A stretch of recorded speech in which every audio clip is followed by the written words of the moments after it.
Thank you for tuning in. This is Game Changer 00100. I am your host. Please remember to like, comment, subscribe, and share. All right, so Derrick Jaxn. Many of you probably hear his name in this corner of YouTube. He's a very popular YouTuber. And I know people have different opinions of them. So first, I'm going to give my opinion of him so you understand my point of view as I critique one of his videos. Just now, he said a thing that I thought was very interesting that requires a little bit of examination. So, my opinion of Derrick Jaxn. Well, there's really two main opinions of him that goes on in the black red pill sector of YouTube, and one is that he's a simp. He's a simp, plain and simple. I think that that's the opinion that Obsidian has for him. He's an overgrown simp. That may be an oversimplification, but nevertheless, that's one of the things, one of the opinions on Derrick Jaxn out there. Another is that he is faking. He's doing it for the money. He makes a lot of money on his tours. I don't know if he has any books or anything like that, but he makes money telling women what they want to hear. I think that's C Boogie's opinion on Derrick Jaxn. Now, a third opinion, and this is the Game Changer 00100 opinion, and I hoping that I'm not alone in this. I kind of see it a little different. I think that Derrick Jaxn is not a simp, at least in the sense that we understand the word. I think that he genuinely believes what he is saying. I think that he is a jawline nigga, and his perception of women is the perception that jawline niggas have of women. The them that they present to a non-jawline nigga is completely different than the them that they present to a jawline nigga. He sees the best of women because that's what they present to him. They present the best of themselves. That combined with, having a mother who probably raised him to, value this, and this. And, it took because, when he did what his mother told him, women reacted to him in a certain way. And, he sees no fault in them because they make it a point to hide their faults. So I think that for that reason, he's genuine in a lot of what he says. Now, I'm subscribed to him, but I don't really listen to him because telling people that they're okay the way they are is not, telling a flawed group of people that they are okay the way they are is not really going to help them.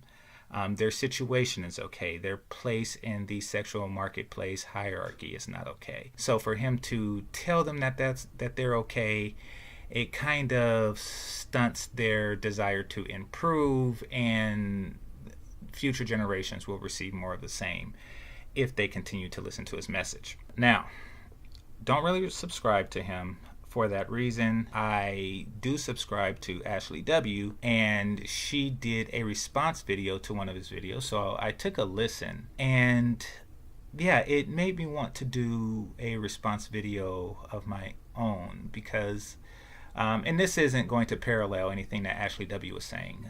This is going to be my own thing because I'm hoping that this narrative does not really spread, but because I think that he's genuine in what he's saying, I don't want to say attack, but I want to give a counterpoint of view so people who do, particularly brothers who do feel this way, don't really fall into this trap. So I'm going to tell you the dangers of it. All right, so without further ado, here's Derrick Jaxn. What's happening? So y'all know how Facebook Memories likes to bring up the past, right? It just showed me a post from like 4 or 5 years ago that I put up where I said that the last thing that a man wants to do after fighting this world is come home to round 2 with his woman. Now, most people... Okay, now that part is true. So at least at that point in time, he believed that that's the last thing that they want to do. I mean, you don't want to... An intelligent person do not have a battle on two fronts. They try to avoid that at all costs. That's the quickest way to defeat. Hitler made that mistake. Napoleon made that mistake. So avoid having a battle on two fronts at all costs. They got that in its proper context, that it meant that yes, a woman can disagree with a man so long as she's understanding that she has to be considerate with her timing and respectful in how she goes about doing that. But there were also people who took it left to mean that today's women ain't submissive enough and always want to challenge a man, and that's such an issue. So let Okay, so both are true. Both are true in the proper context. A woman can disagree and offer counsel to a mate as long as it's done respectfully and properly. And today's women are not submissive enough. So these are two independent things. One doesn't really challenge the other. They're both true. Let me say this. Not only is it 100% fair and best to have a woman that's going to challenge you, but even if you were to throw ethics aside, like you didn't care about morality or fairness or any of that, you were just completely all about self. Okay, ethics. Is this a matter of ethics? Like, so how can I put this? All right, so somebody coming up and challenging you, and you don't like it, and you find it a nuisance. You're creating a battle, lying on a separate front and things like that. Should you take it because you think it's fair? I don't know if that's really fair. Any leadership hierarchy, like a colonel doesn't walk up to a general and challenge him, and the general says, "Oh, it's fair." It doesn't really work that way. You would be a complete fool to get a woman that would never, ever challenge you, no matter what the circumstances were. All right. And this is what I don't like what he's doing. He went to an extreme. He said, "You will be a fool to get a woman who never ever challenges you." So I hate it when people do this. Like, say if a woman says, "Hey, I like tall guys," and you would be a fool if you go out with a guy that's 8 foot tall. It's like, well, she didn't really say that. Don't bring it to an extreme. Basically, I think what she means is she wants somebody who's maybe 6 foot and over. I mean, she probably was hit on by a guy who was shorter than her. But you would be a fool if you go for somebody who's 8 feet tall. It's kind of like that tactic. So yeah. So in this case, he's saying that you would be a fool if you take somebody who will never ever challenge you. And I'm like, oh my God, I don't think that that's what people are saying when they say that today's women are not submissive. Because more than likely, that's a woman who feels like she's inferior to you, that she's beneath you, she's below you. And on the surface level, if you're selfish, you don't care about that until you can. Okay, so why is submission in any way like beneath somebody or lower than them? Or he's painting this bad connotation. He's putting this bad stamp on just general leadership. I mean, you have a job to do. There has to be a leadership structure in order to do it. And one person is going to be a leader and the other person is going to be a subordinate. That's true for anything. If I was lost in a forest and a forest ranger came along and showed me the way, I would follow his or her leadership because I want to leave that forest in the understanding of this particular situation. They are my superior and I am inferior to them as far as their knowledge of forestry. No contest. But he's kind of driving the point, like you feel inferior to this person and blah blah blah, and which makes people want to challenge just so they don't feel inferior, especially black people with our history of slavery. We kind of fight the whole feeling of inferiority, so we challenge everybody. Somebody says go east, and you say, oh no, I'm going to go west, and you wind up having to go around the entire world just to get to the place that you could have just went east for. We have been doing that for far too long. Listen, submit to the expertise of somebody who is competent and capable. Nothing wrong with that. Consider the vice versa, that means you always have to be the one with the answers. You always have to be in control of the situation. You always have to be strong and never weak and never have a low moment or a low week or a low month. You can't have any issues like depression or anxiety or bipolar disorder or any of that stuff. And you know what? What the fuck? All right. And this is another extreme. So basically, and this is a problem that black men have in particular. And he's not qualifying race in this particular video. I don't know if he ever does, but he's not really qualifying race in this particular video. But this is a problem that black men have because we are not seen as effective leaders, and that's not just within our community. That's by society at large. You know, we're seen as competent, skilled, and talented in everything that we do.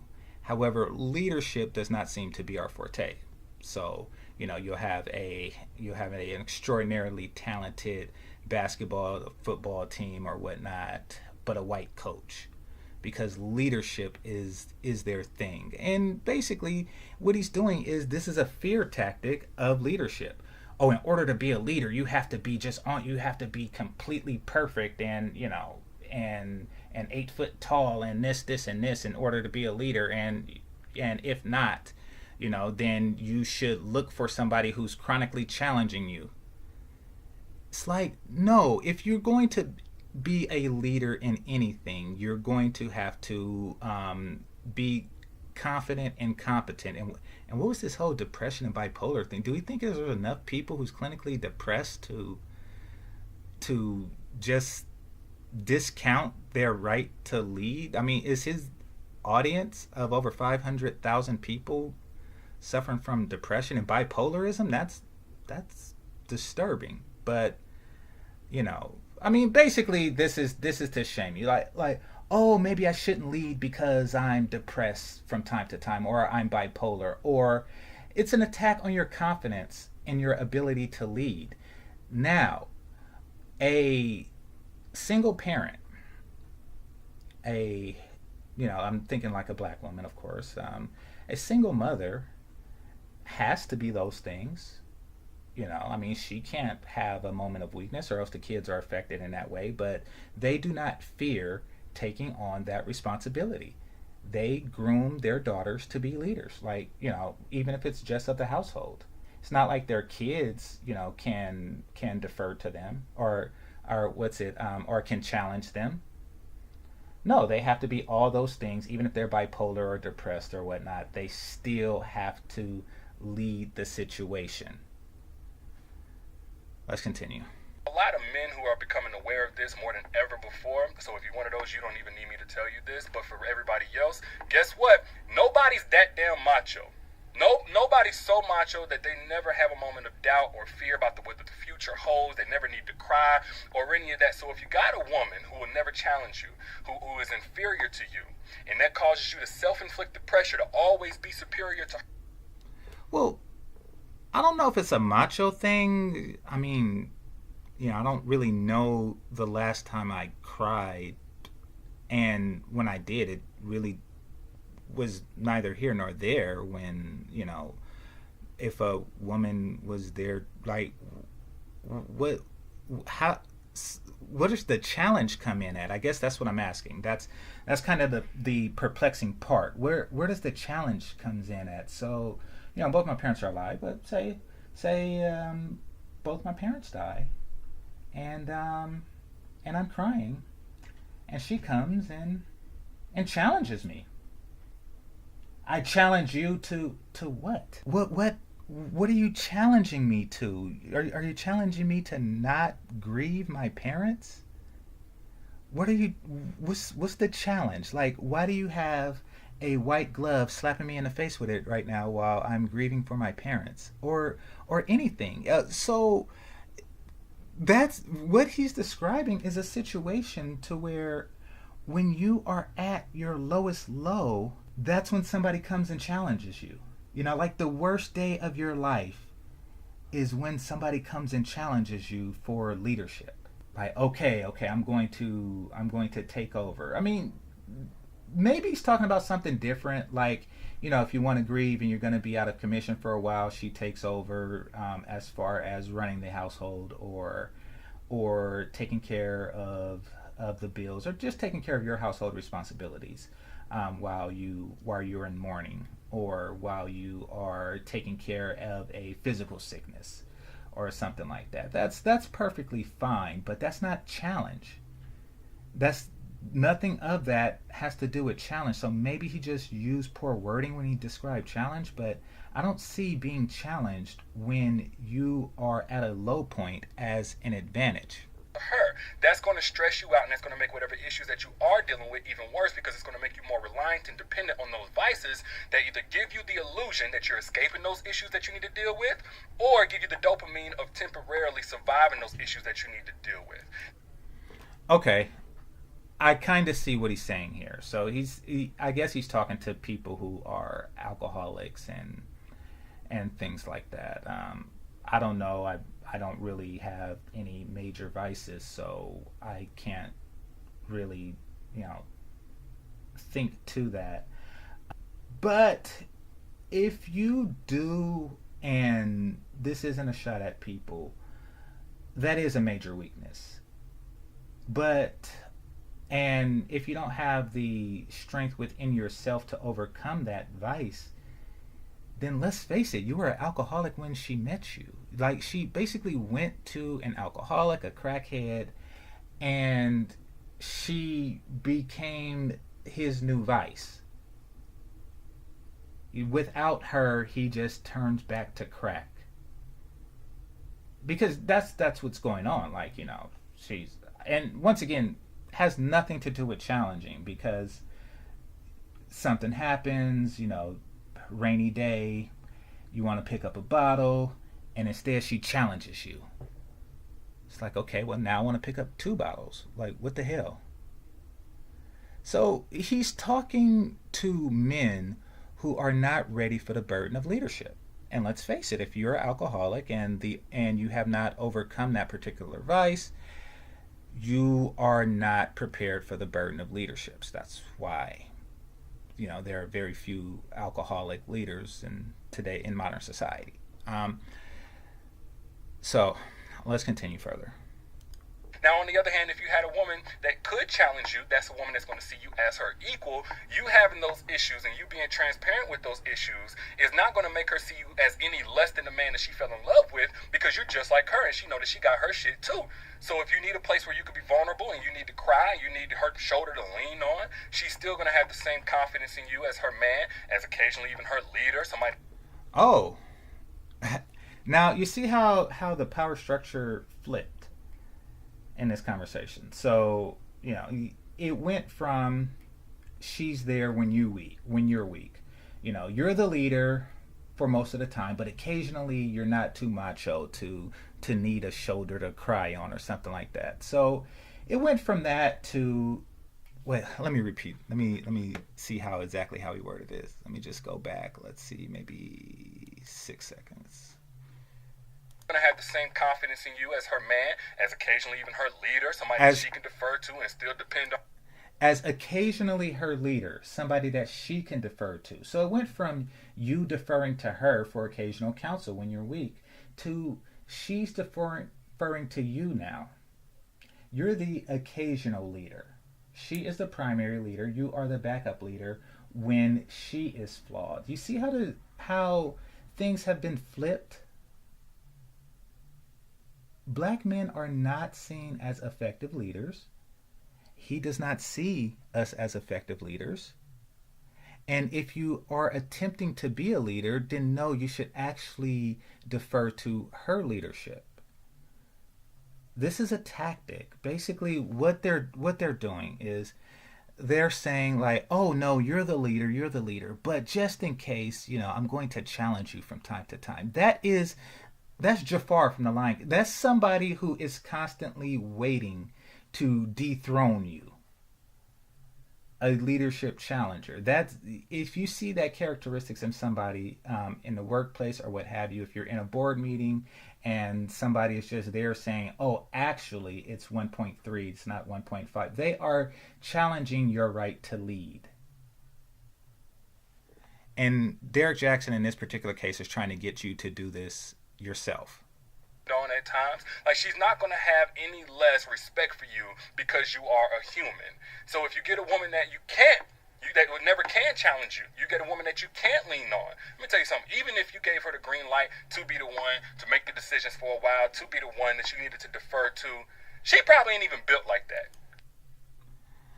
Okay, so once again, this is going to an extreme.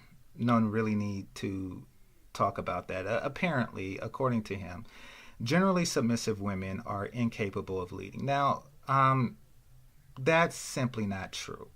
The traditional structure is the men led the house. The women managed the house. The men were the heads of household. But generally, the women were in the leadership position of the house and children, and the man was in the leadership position over her. So he's what is wrong with that? What he's talking about is somebody to where, when things go bad for you, and I can't imagine where things just go so fucked up that you just go into a cocoon and just, the world, splits up around you. I mean, men go to war. We see our best friend die and we pick up the rifle and move forward. We don't just, cringe into a circle or something like that, for long periods of time, or else we would die ourselves. So he has a very low opinion of men and their ability to lead, and he has a very high opinion of women and their ability to lead. But no, a woman who is submissive can take the reins when need be.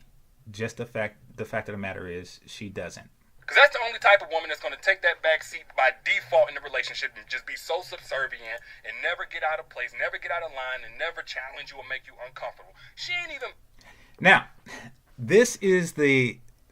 I like that he used the word default. And default is basically just what you start off as. When nothing else happens, this is what you start off as. Or this is what you are. So, what does that mean? It means that you meet a person under default circumstances. So how would you even know? He's basically suggesting that you get this, challenging woman. I challenge you. I challenge you. Just for the rare occasion that you are weak. From time to time you are weak and it's good to have a woman that challenges you. But how would you know? Unless her default setting is a chronic challenging bitch, then you don't really know what she is.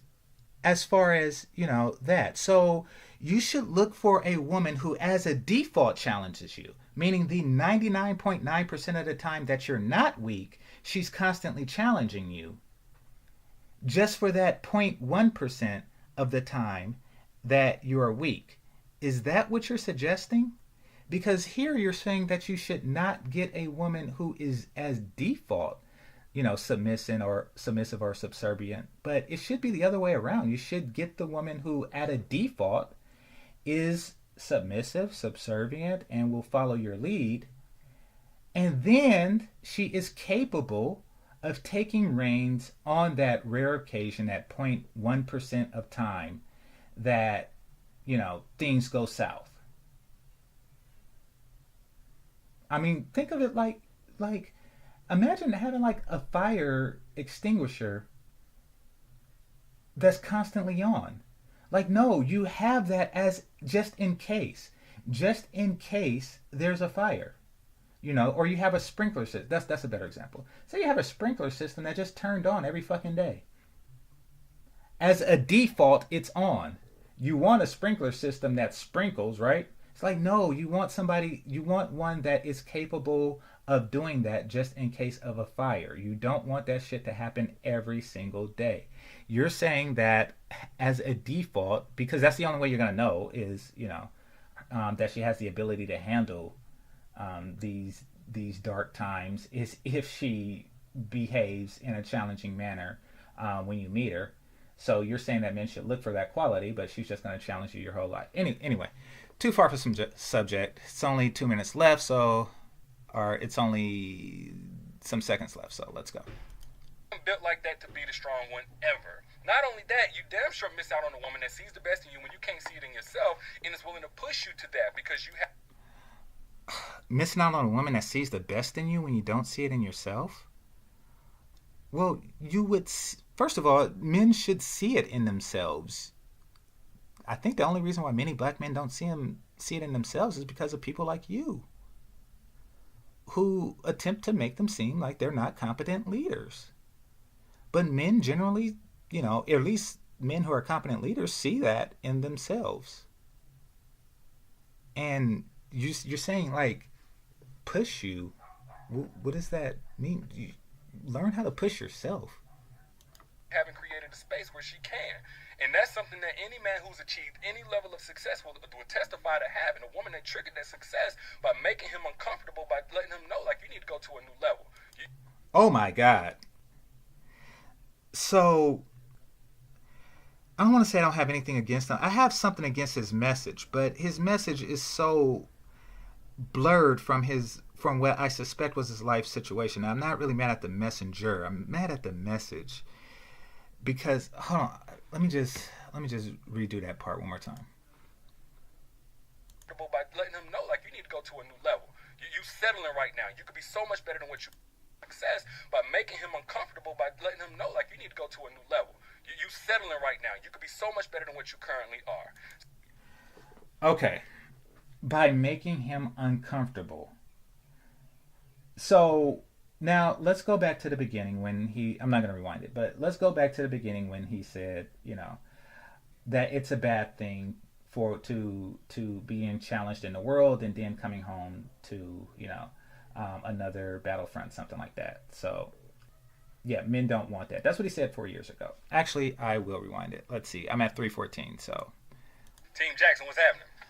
So, y'all know how Facebook memories likes to bring up the past, right? It just showed me a post from like 4 or 5 years ago that I put up where I said that the last thing that a man wants to do after fighting this world is come home to round 2 with his woman. Now, most people, they got that. Okay. So, that statement, and let me go back to where I was. What I say, 3:14, but I'm going to go back a little bit sooner, and let's just say 3:05. Testify to having a woman that triggered that success by making him uncomfortable, by letting him. Okay. So you're advocating round 2, right? I mean, it may be the last thing a man wants, but, round 2, making him uncomfortable, triggers his success. Does it? Him know, like, you need to go to a new level. You settling right now. You could be so much better than what you currently are. So all that to say this, man. Oh, God. Does that really... I'm thinking of people. I'm thinking of people who are, like, highly accomplished and really move forward in society, in the world, the true power hitters, the true power people. Like the Martin Luther Kings of the world, the Muhammad Ali's, the George Washington, the Julius Caesars, the Napoleons, like they all had submissive wives. It wasn't anybody at home challenging them, telling them that they ain't shit. It simply wasn't. They were completely supportive of the direction that they were going in. And that's how they moved forward. The energy that George Washington, saved from not fighting his wife went into fighting the British. What the fuck is he talking about? And like most other men, or Malcolm X is another example, but most other men are just single. I mean, most of the other accomplished men are just single. Who in history are you talking about that was moved forward because they had a belligerent bitch at the house? Feel free to like what you like and prefer what you prefer. But if you are out here looking for a woman that will never challenge you, you are setting yourself up for failure. Yeah. Okay. Because it's so many like accomplished people in the black community who with submissive women, right? I mean, that's just when you think of a black man, you think of a man who has a very submissive woman and is under accomplished as a result. You do not think of a man who has a belligerent bitch at home and who is under accomplished. But that's the case. Like, think about the races of people whose women are reputedly submissive and their accomplishments. The Chinese. Chinese women are reputedly submissive, and China is rivals America, and perhaps will surpass the U.S. In the near future in our lifetime. Um, Jews, Mormons, Amish, Muslims. Each of these groups of people are able to thrive in the face of the Western power structure, which was built on men and submissive women. Is there a society like not even like now, because the ones I mentioned are modern, but like in history, like where's the civilization where men built in the face of belligerent bitches, just like these grandiose empires, and they say, oh well, thank you for pushing me to build this empire because without you nagging me or making my life uncomfortable, I would not have done this. Where does that place exist?